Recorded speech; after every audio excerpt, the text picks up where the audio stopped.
Hello world and Happy New Year. My name is Miyah Sundermeyer and I'd like to welcome you to the latest edition of my blogs. This is Hello World with Miyah Sundermeyer, and for those of you who are new, it's all about me living on the autism spectrum and how I see the world. And tonight, I am going to talk to you about our latest findings stating that someone like me has a lack of empathy and we don't care about anybody else but ourselves, and that we're oblivious to and aloof to absolutely everything. And so, here's my say on the matter. On December 7th, 2013, December 7th, 2013, a young man named Zachary Bisiar had died on an airplane flying out of Seattle, Washington, headed to Atlanta, Georgia.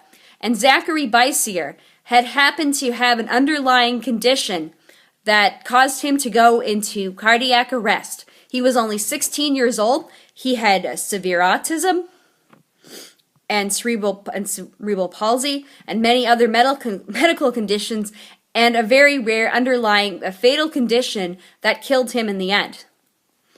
And so I attended his funeral on the 22nd of December, right here in Atlanta, Georgia. And it was when I went to the funeral that I saw his stepfather, who I used to work for. Ladies and gentlemen, he was in tears. And I never ever thought in my life I would see someone like Charlie cry so hard. In fact, he could not stop crying. And so when I saw him crying, somebody who does not like touch walked over and gave Charles the biggest hug. And you know what? I cried with the guy. And not only did I cry with him and give him a hug, I spent the next 24 hours after trying to get my thoughts together. I didn't do any studying. Like, I'm studying for my real estate exams right now, and I couldn't even study. It hurt so bad. I didn't have any energy in me. The only thing I wanted to do was sleep most of the day and cry. And so, for those of you who say that because we have Asperger's and we have a lack of empathy, does not mean it's true. We are just as capable as loving other people, just like you neurotypicals do.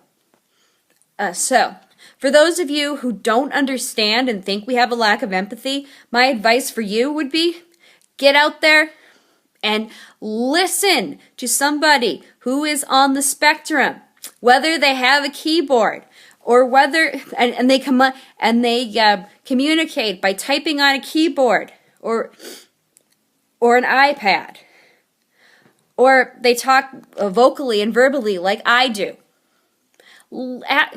Don't interrupt them. Listen to them and ask them how they are feeling. Even if they appear to be flatlined, ask them what's going on inside of our heads, because you never know. You never know. So, until next time, my name is Miyah Sundermeyer, and I'm signing off now. Bye.